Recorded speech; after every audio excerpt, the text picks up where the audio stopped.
Now children, in this video we will see another numerical of a slightly different type. The question is PCl5 is 47.1% dissociated at this temperature and 1 atm pressure. Calculate Kp. So far you have mainly seen calculations for Kc, and if Kc given, how to calculate Kp using formula, last question, Kp is equal to Kc r t to the power delta n. Now we'll see how to calculate Kp directly from the given data. Now, so equation is PCl5 got dissociated. So PCl5 breaks up into PCl3 and Cl2, correct? Now nothing is given. They are simply saying it is 47.1% dissociated. Children, we never calculate with 100 moles. So the moment I said they give you this percentage of dissociation, formation or whatever, you go first for your calculation of X. 47.1% means 0.471, right, for 1 mole. But this is for 100. So this upon 100 means 0.471. This is the value of X to be used, because this is for 100 per 100, this is, and we always go for 1 mole as much as possible. So with the result, if it is 1 mole, we will use this value. So initially 1 mole of this, 0 0, nothing is given to us, so we assumed it to be 1 mole. Now after time t, when equilibrium is attained, assumed this is dissociated, means this will be formed, this much as X, it will be 1 minus X, this will be X, this will be X. The more you get confidence, okay, if you're not confident, I'm writing, this will be 1 slightly this way, this will be 1 minus X, this will be X, and this will be X. I hope not is clear. So you see children, 1 minus X is this will be X formed, this will be X formed. So these are the number of moles at equilibrium. There's no mention of volume, we don't need. Now they are saying calculate Kp. Now for Kp children, we know that we need to have partial pressure of PCl3, PCl2 upon PCl5, right? These are the partial pressures. We have seen the formula, you need to revise the formula. For calculation of Kp, it will be partial pressure of PCl3, PCl3, Cl2 and PCl5. In terms of Kc, it used to be active masses, now it will be partial pressure. We don't have partial pressures here. So what is there now children?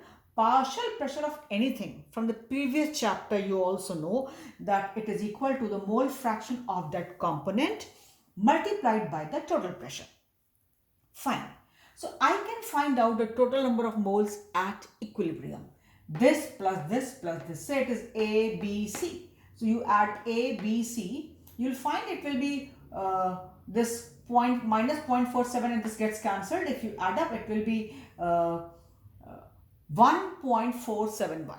You see, you add up all, you try it in a copy, you'll find it. If you add up all the total number of moles, it comes out to be 1.471.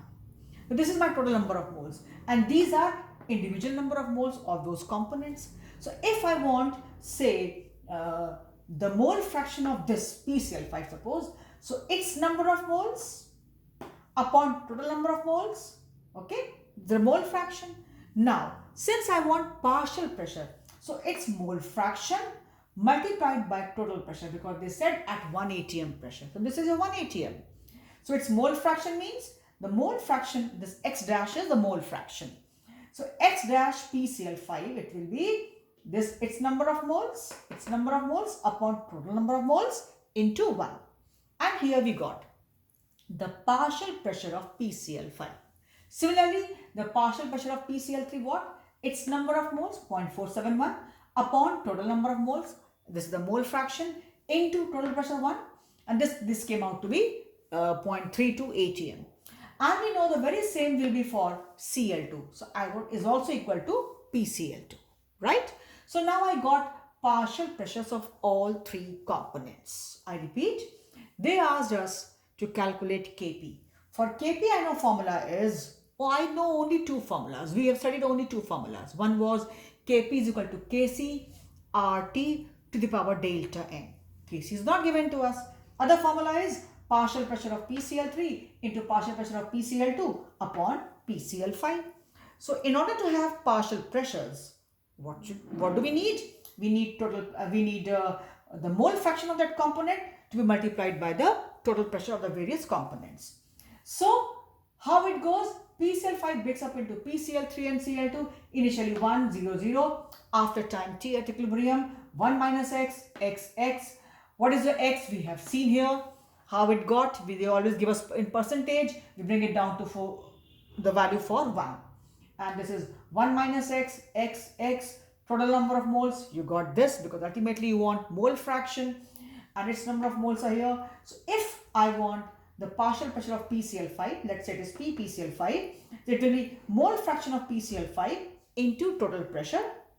And here the value is, this is the number of moles of this component PCl5, total number of moles into 1, you got this value. And on the same lines you got for PCl3 and PCl2, just put the values here and you got this answer. You have just put the values of their partial pressures and the unit here atm, atm, atm, 1 got cancelled, 1 atm left. This is how, children, you got Kp for this equation, for this question, and this is with the unit here. So a simple question, a variety of question where partial pressures were not given to you, you ultimately had to calculate and how you went. Suppose there would have been any stoichiometric coefficients here, 2, 3, whatever, it had to be with the stoichiometric coefficients. You know that very well. The equation is very similar. For Kc, it is the number of moles with stoichiometric powers, and for Kp, it is the partial pressures with stoichiometric coefficients as the powers there on the very same line, P upon R. So this is another question which we have seen. Now I am sure you would have been able to understand. Only difference was, earlier we used to have active masses. Here not the active masses, it is the partial pressure. Because for Kc we want active masses, but for Kp we need partial pressures. This is how it is there. So a simple question done. Please revise and try to understand. So for this video we stop here. Hope it is clear.